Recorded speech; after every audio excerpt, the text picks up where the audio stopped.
evening, everyone. I'm seeing all this, all the interesting names that you all have on your Instagram handles. I hope you're all well. This evening, this is evening in India, and it's June. I've just returned from a very interesting overseas trip, but June is Pride Month. And last year, we had a series of really interesting conversations with creative people.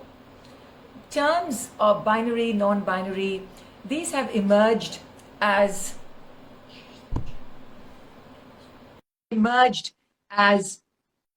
words that all of us have to include now in our vocabularies. Hello, Hello. Oh my God.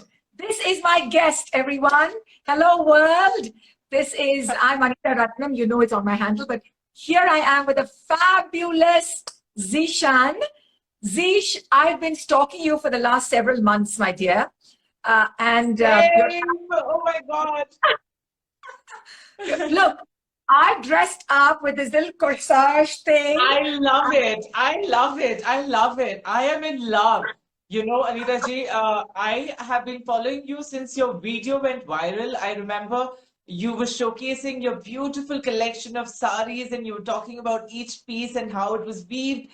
And I was so enamored by your personality. And then I've been following you and your work and your persona is so magnificent. Girl, I love it. I'm like, I always Okay. love your statement pieces of jewelry that you put on, the necklaces. In love, in love. Okay. All right. Now, I know this is mutual fan, but we need to have a conversation. And my followers, the followers that I have on my handle, they are from all over the world, but also they're not just artists. They are a lot of creative people, a lot of, as we say, regular folks. But we in the creative world already know that we're little hatke, okay? And Absolutely. I'm just so, for me, when I was first introduced to you by some of my colleagues in the office, I love fashion. If I was not in performance, I would have been in fashion because I can see that. I just love styles. I'm always looking for what is the new creative thing that's happening. So, okay, we're going to have a conversation.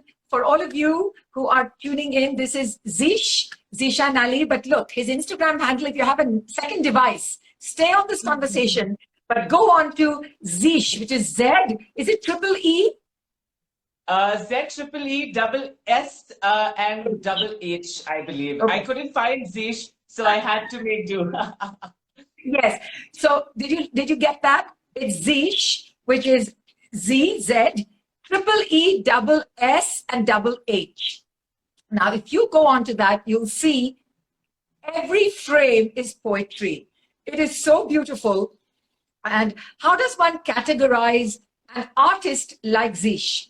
So in preparation, because I am one of those people born in the 1950s, and I have had to do a lot of learning and a lot of catching up as our world gets so exciting and so colorful and so diverse and so inclusive. So in case I trip up, Zeesh, you have every right to pull me up. But Absolutely.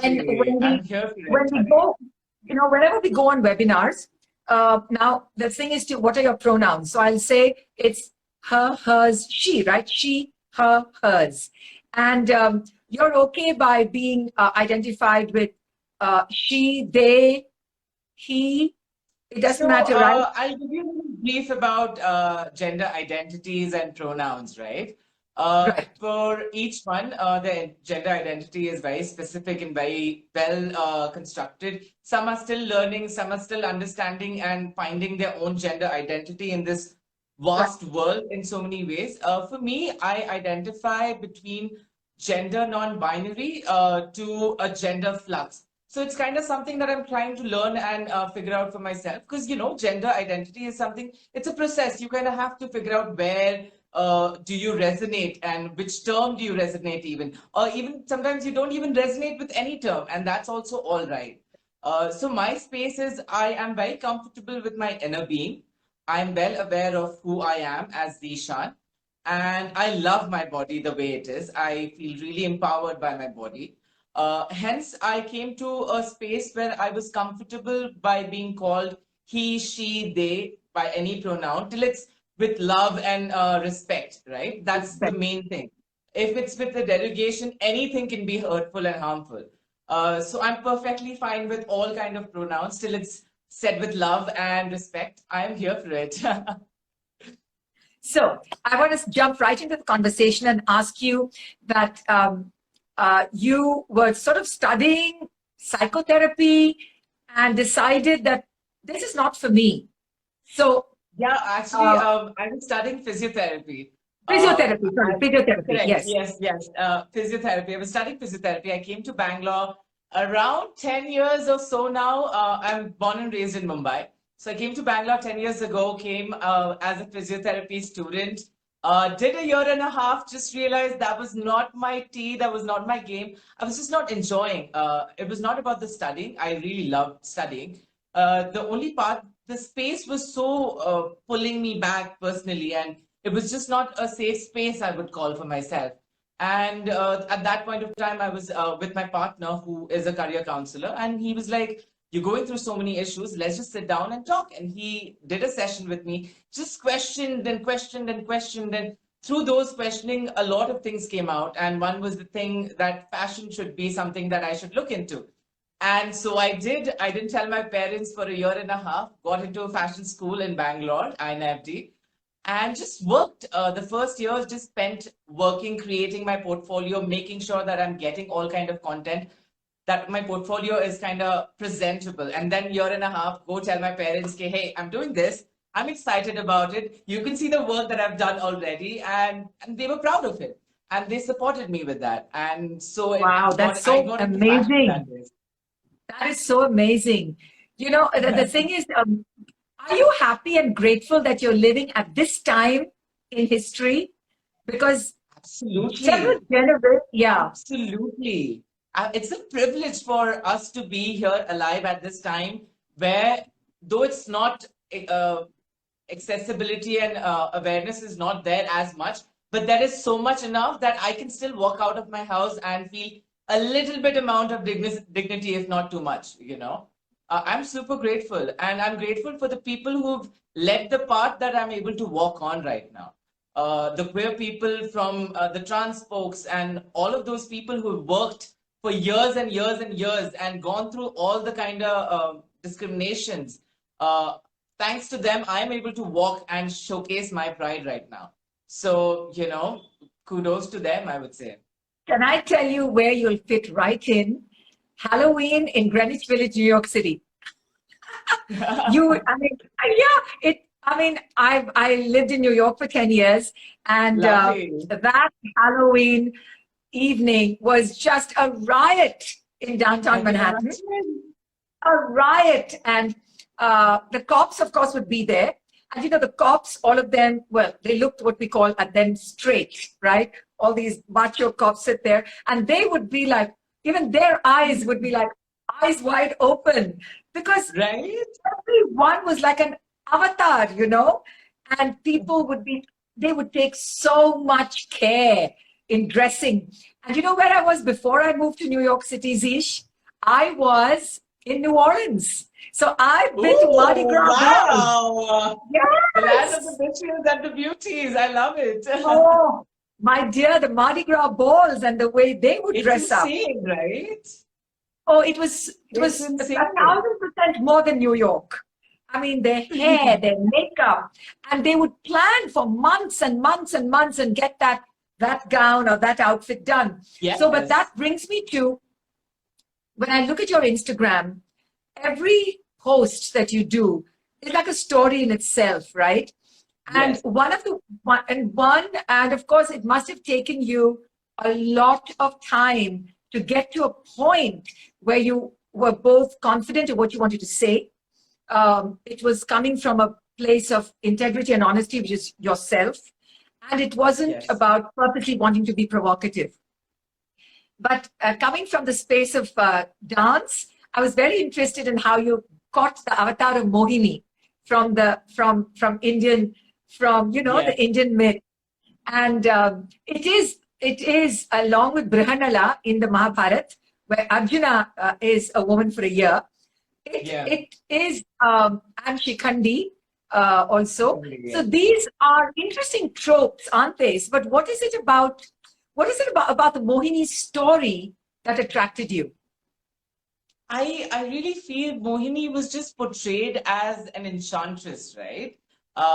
And the even being an enchantress, the power that Mohini held to basically turn the tides over the Deva's side and get the Amrit to the Devas, that is power. Though it was just seen as an enchantress, there was so much of power, and I feel sometimes we disregard enchantment and beauty. We just, oh, this is beautiful and this is given, so what?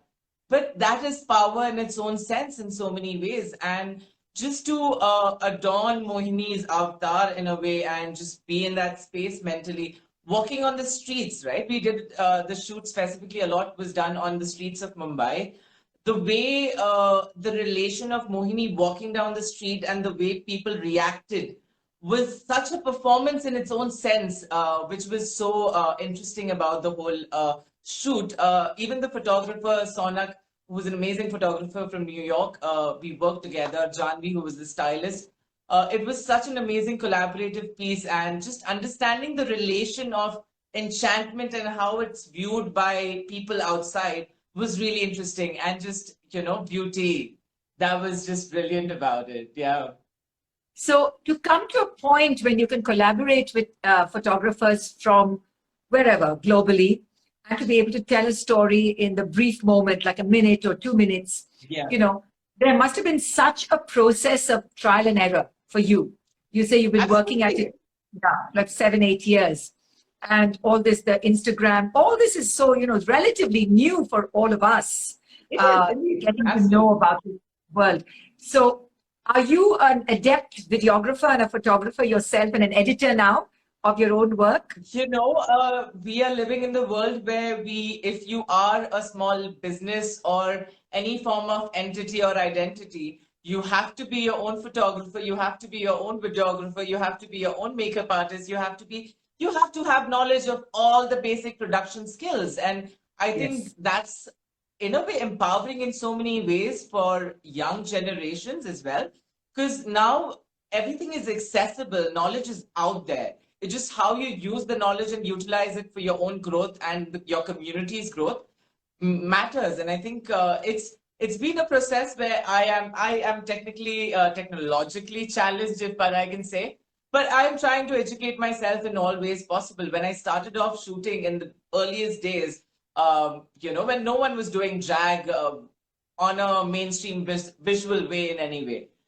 And there was no knowledge of how to do makeup, right? How do you do drag makeup?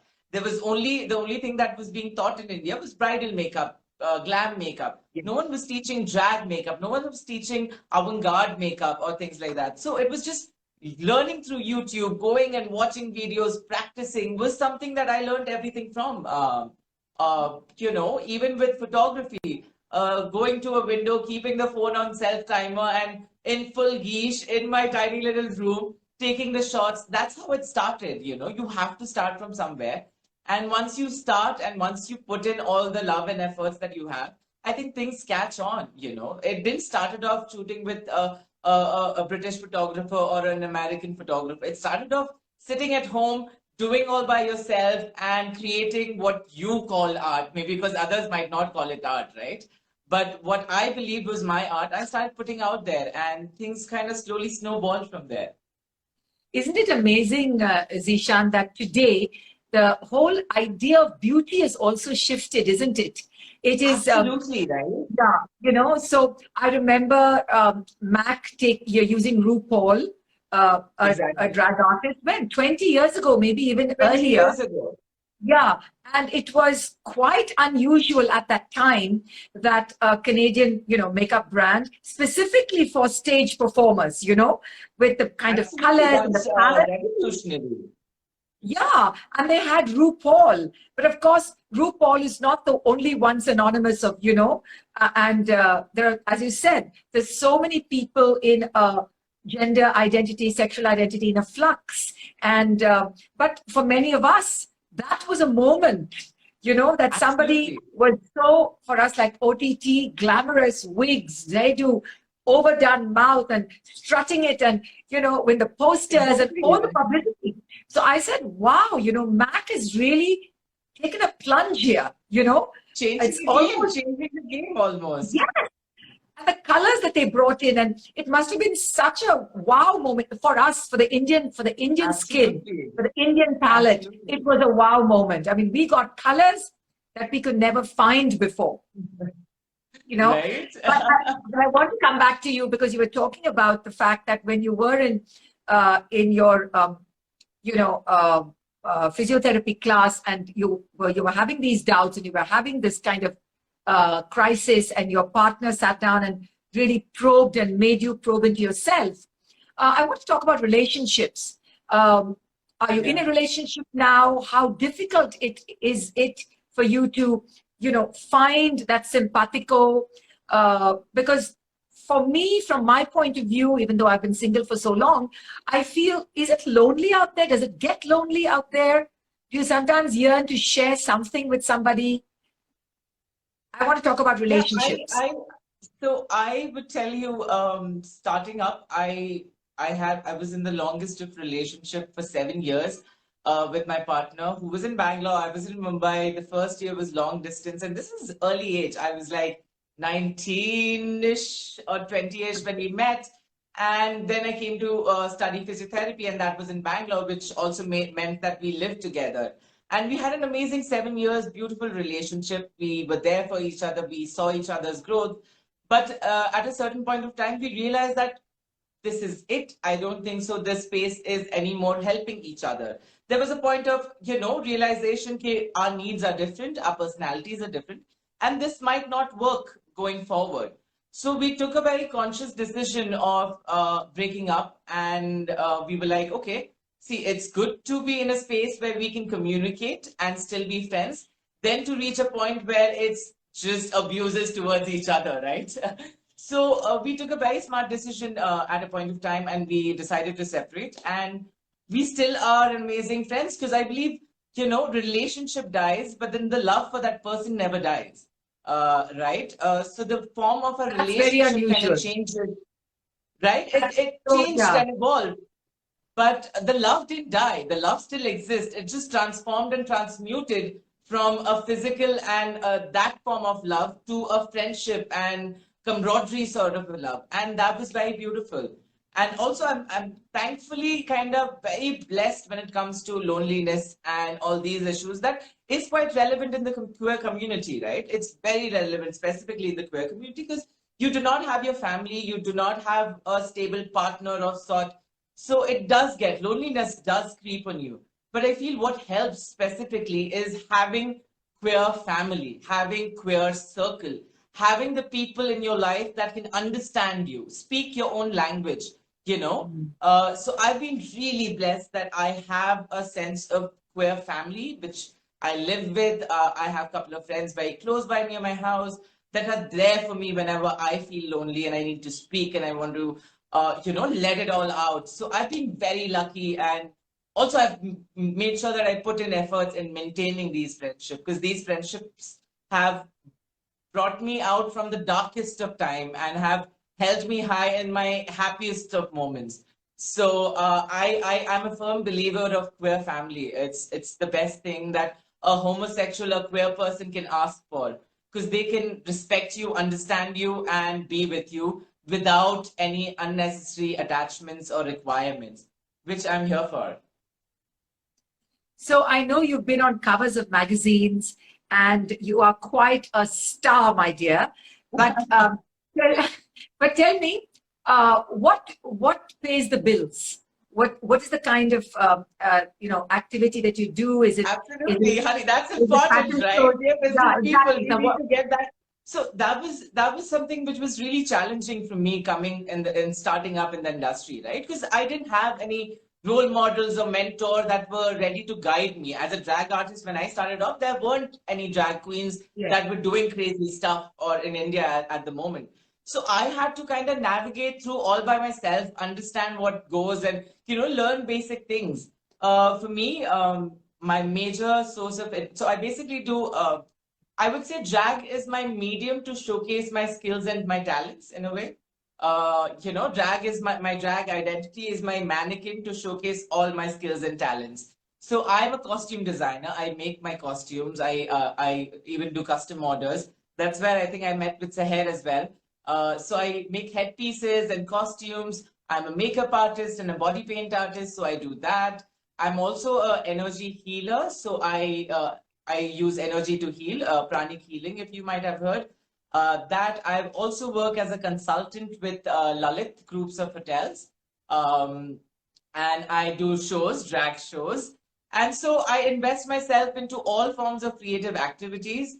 And the drag character is just an amalgamation of every skill and talent that I can present and showcase in a way, if I can say that.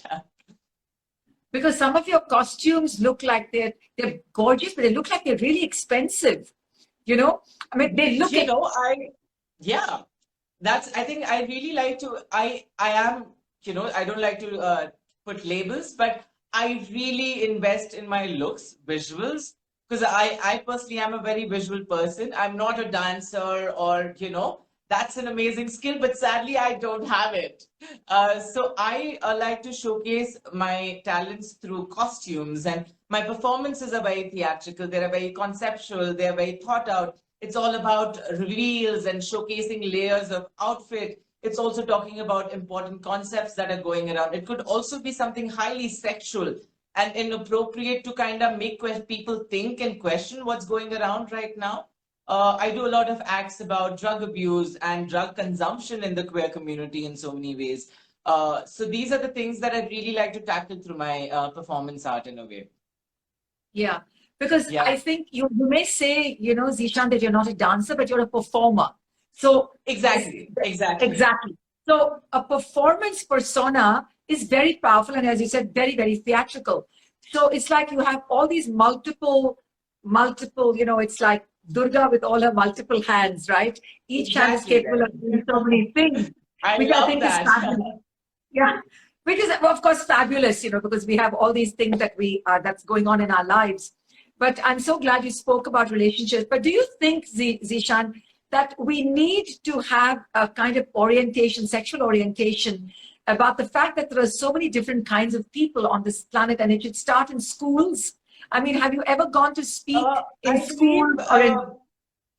Education should be available. Understanding should be like, there's just basic thing. If you talk about we study about a male anatomy, we study about female anatomy, but we don't study about trans anatomy at all. We are not even aware.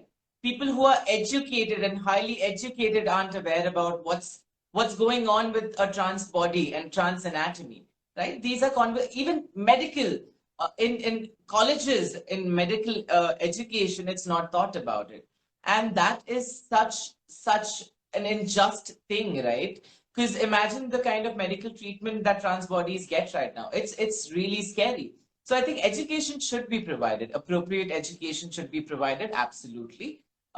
We are people are people. Good people are good people. Bad people are bad people, as you know, and that's the same with a heterosexual or a homosexual. However, education should be equally available for all in every way possible. I believe so. Yeah, I think at least what you say, there should be an awareness, because there is we don't understand. I have a very beautiful story to tell you. This was a very recent story, and I was blown away by it. All right, I had gone to a theater for a movie with a couple of my friends. And we went to the movie, everything fabulous, came back home, forgot about it, right? And I was going to Mumbai, I booked a cab, and this cab driver came and picked me up. I got into the cab, and he was like, "Aapko sir bulao ki madam bulao?" The cab driver is asking me, right? "Aapko sir bulao ki madam bulao?" मैं बोला sir आप जो भी बुलाना है आप बुलाइए बस प्यार से बुलाइए मुझे कोई इशू नहीं है हाँ. So he's like, आपको पता है आप मूवी गए थे कहीं पे he told me about the theater's name and he's asked me like, have you gone to this movie theater for this and that? And हाँ. I kind of got scared you know what, and I was like yes. He was like actually क्या हुआ था, I was there with my daughter and my wife, and my daughter saw you and she couldn't understand who are you and what you are, so she questioned me, and my wife interjected and she said कि there are people who are not male or female, there are people who are beyond that, and that 3-4 year old girl was made to understand that by her mother. And I was blown away by that when he told me Yeah. that. And what chances of this happening, right? So just by being myself, I am able to educate people in my small little way. And that just changed my perspective over things. When people say, why should we come out? Why should we share our personal life with people? This is where it's important, is to educate the new and coming generation, and also educating the generation that has already existed and are unaware, right? Hence, we Yes. need to share our knowledge. Hence, we need to pass our knowledge. Hence, we need to speak and be true to our self-identity in so many ways. I'm You sorry, know, I we went a have, little deep. no, I think it's such a charming story, and I think it's kind of almost serendipitous because it was like you're at the movie and then here's the cab person picking you up, you know, to go. I think that it's a beautiful story. It's sort of, it makes you feel right. It's like coming home to yourself, you know, which is Right? great. It was But so fulfilling. It was extremely fulfilling. yeah, but I still think that what we call corporate India or India Inc. and other kinds of what we call normal professions still have a long way to go, you know, in kind of Absolutely. accepting, you know, people in, and of course you must know, like I do, so many people who are in the closet, who are really afraid, Absolutely. and who Absolutely. then go on to live, sadly, kind of double or fake lives, sort of Yeah. pretending to be one And it's for the not world. fun, Anita ji. It's not fun. It is painful. It is miserable. I have been there for quite some time and chunk of my life. It is not fun, Anita ji. I'll tell you that much. No one's going to enjoy that. I know, but there are people who get married and have children and then, you know, who It are is so miserable. sad. So, It is so yeah. sad. It's extremely sad. It's not just one person's life is ruined, it's families' lives are being ruined in that case. Tell me how, I want to talk about you and your faith. Are you somebody who prays every day? I know I'm very familiar with pranic healing. I'm the beneficiary of it. I've learned basic pranic healing. My daughter and Oh, I, wow. our I entire love family. it. Yes, my daughter and I, we believe very, very deeply in Reiki, pranic healing, and energy patterns. So you don't have to convince me about that. I'm convinced. But you know, it's there is so much more for us to do. You and I are in the arts, and we know that the arts have always been inclusive. And in a way, when the right wing in America, the right wing was accusing the Democrats and saying that places like New York and California are full of people who are not Christian, you know, to use the word, not Christian good people, Yeah. because these two states have all the weirdos, quote, you know, the weirdos. And it's this intolerance, you know, that I think I don't face it, but so many of you and your tribe must be facing it. But for you who have arrived at a place of confidence, I know it's always a journey. It's always something more to Absolutely. do with yourself. Absolutely. And you're still a baby, my dear. You're barely 30. So it's like, yeah, you're still. And before we end, you are designing a costume for me, and Done. and Done. and, Done and and we're having done. consultation on hair and makeup. That's done. Done. And I would love to do some choreography on you and would teach you love different ways to that. move. I would That would be I'm jumping Yes. on my seat right now. I would love Yes. that. Yes. Okay. So that's a part. But I want to talk about faith, you know, and especially these past 2 years of the relative isolation, relative, you know, or the lack of social interaction. Many people have plumbed deeper into who they are and what really sustains them. And faith has been faith has been a big sort Yeah. of horizon that people have gone Yeah. toward, you know. So I just want to talk about you and your faith, about do you do something every day? Yeah. So I'm a born Muslim. I come from a beautiful Muslim family from Mumbai. I have always been very religious in so many ways, and I have followed things all my childhood. There was a phase of time, maybe you can call it a rebellion phase or understanding phase or unawarement phase, where uh, I was quite demotivated by religion as a whole, not just Islam, but any religion as a whole, right? Because wherever you look outwards, there's only you know bad things that are being showcased in the name of religion. You look Yeah. at any news channel, they are being people are being cut and killed and bruised and all that just in the name of religion. So it was a big thing growing up as a teenager when I came to understand all of these things. But I have always found solace in knowing that there's a supreme being, and I am connected to that supreme being in so many ways. I there's this beautiful phrase or couple of lines that have been said by Master Chua Coxey, if you have heard. Yeah, It goes like, "I am I've that met I him. am." I've Oh, met him wow, wow, wow, brilliant! Oh my God, oh my because God, The Pranic Center in Chennai was a very big yes, center, yeah, and yeah, yes, he visited, and I was in his presence at a session. amazing, In amazing. fact, And I then was this at is, a session. Yeah, mhm. so Yeah, yeah, go I on, was at sorry. a session, Zeesh, where he taught us all, after we travel, especially when we cross time zones, how to ground ourselves so we don't Yeah, have yeah, jet yeah. lag. Very Yeah, interesting. Uh, and amazing, very interesting. amazing tricks, amazing thought process of that human in so many ways. So there's this line that I learned from them. This is, "I am that I am. I am not the body, not the thought, not the emotion. I am a being of divine intelligence, divine power, and divine love. I am one with the supreme being. I am one with the universe. I am one with all. There is only oneness." And that gave me a lot of peace in terms of my belief and my faith. And in Islam, that's what we speak about: Allah being everywhere, in everyone, in every possible being.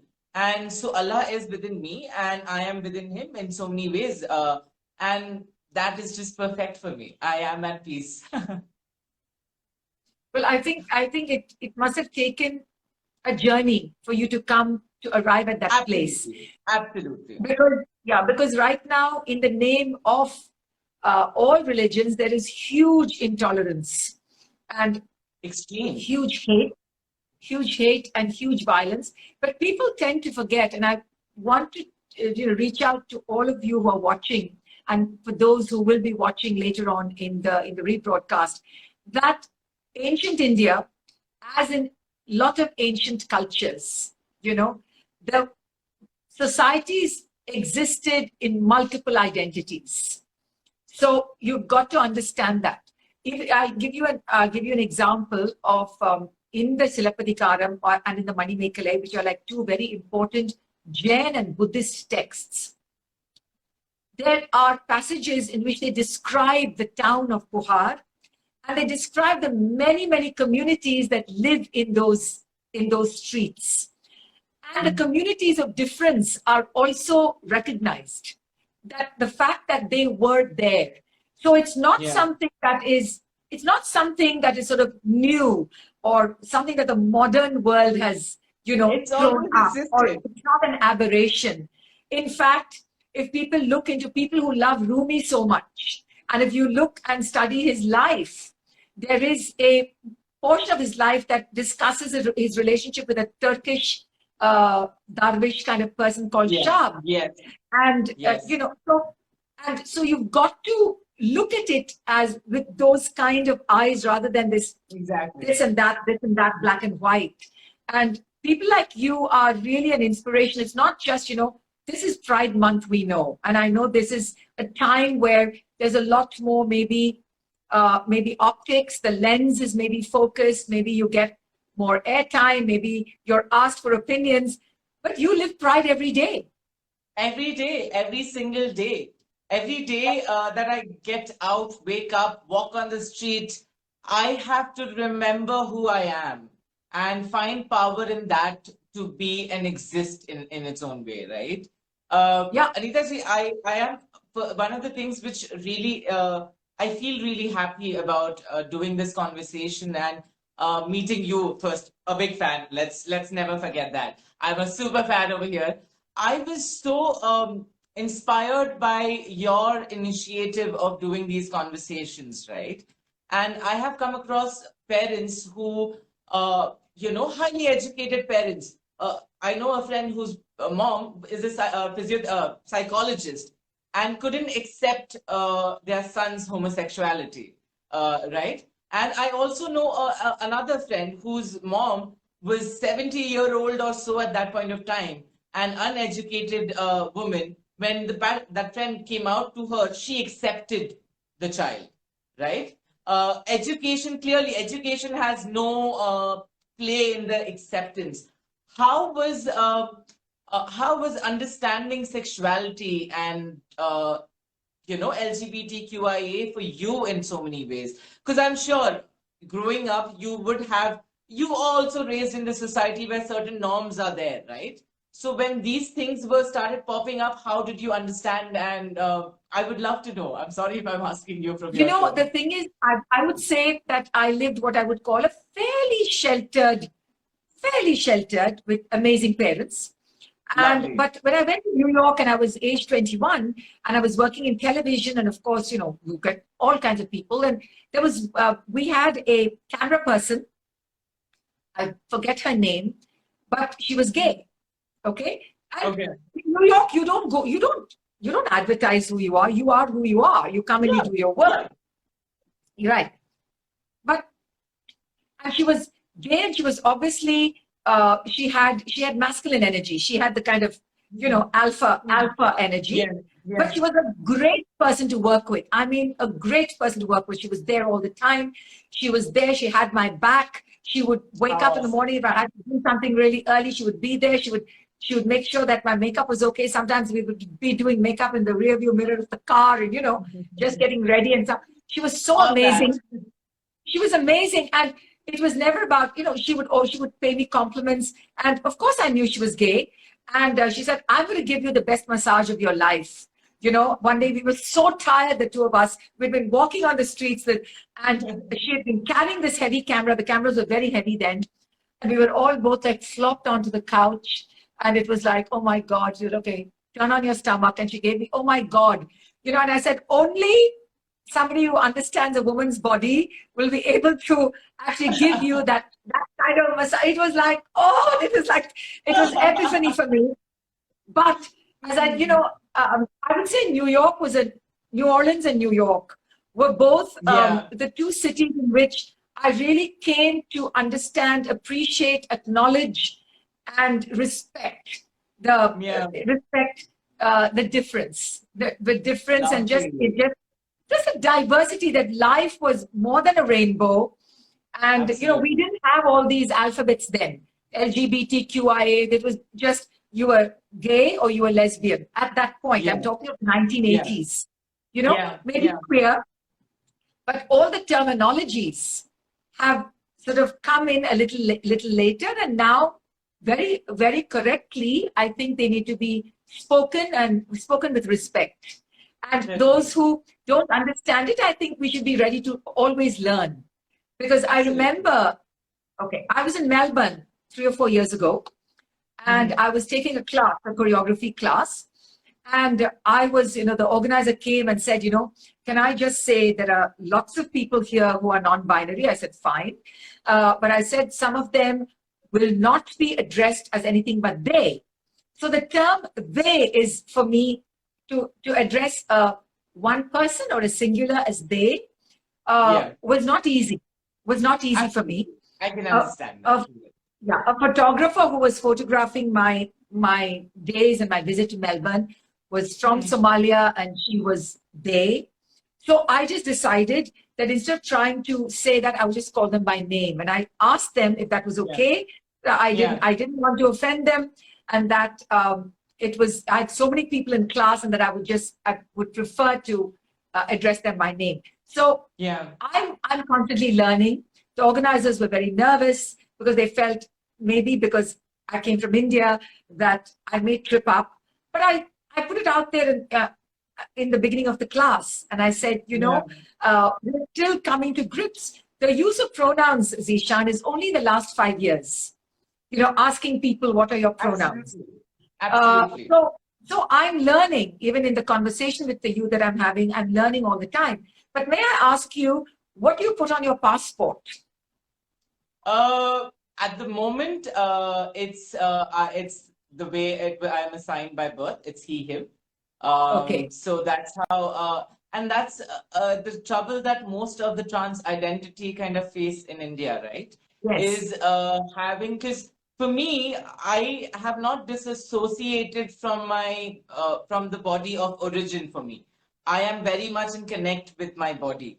But for so many trans bodies and trans identities, they aren't actually in touch with the body of their birth.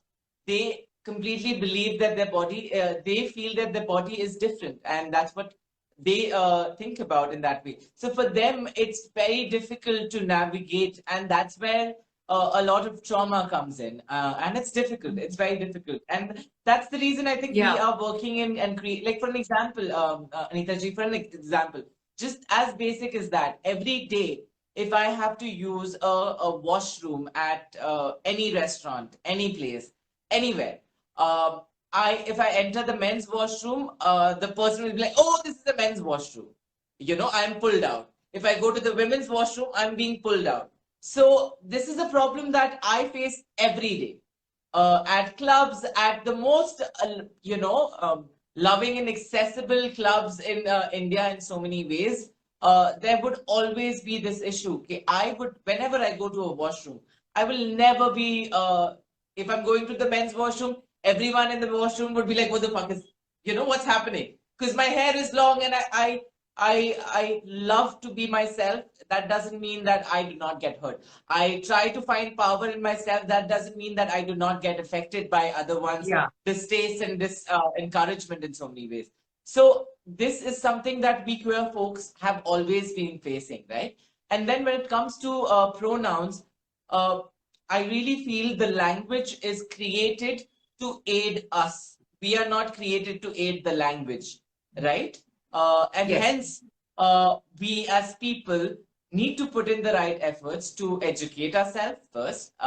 And absolutely mistakes happen. Do you think I am not a human? I can't make mistakes. I have made mistakes, but I've called my friends of a certain pronouns completely different.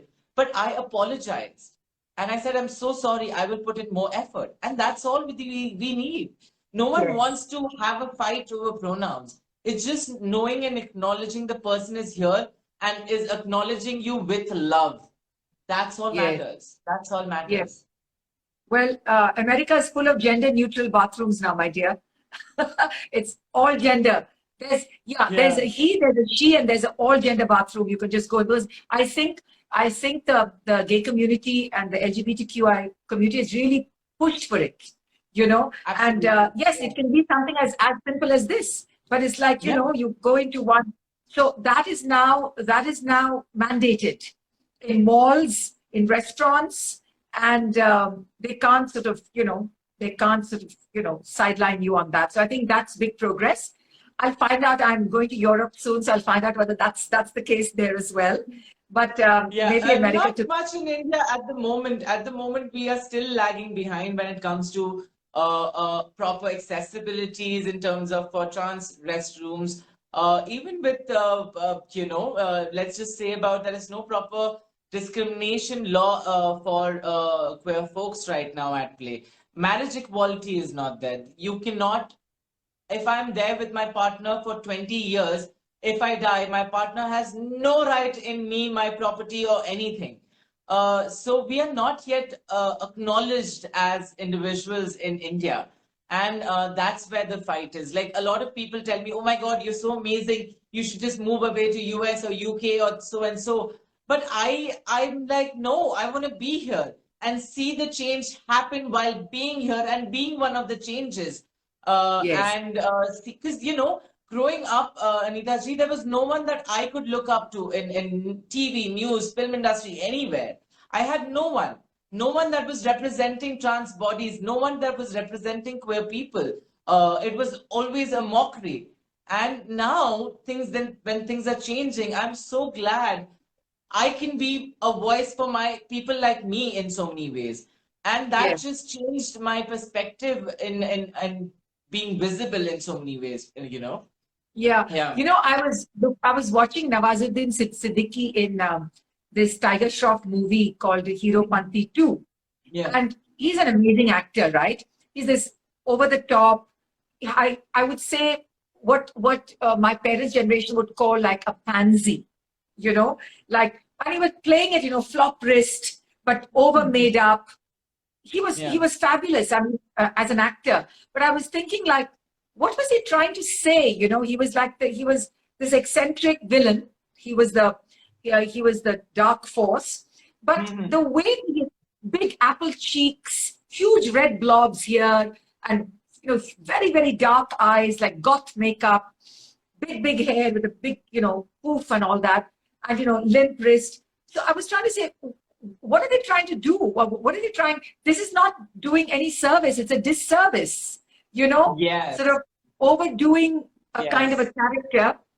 So you're right. I mean, we have shows now like Bridgerton and all that who are trying to take a story and turn it on its head. We've always Yeah. had Shakespeare that is like ready fodder for people to do an all gay Shakespeare or lesbian Shakespeare. You can do Shakespeare many ways.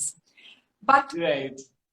if you had to, if you could make one change in either our constitution or our law, the legal system, what would that one change be?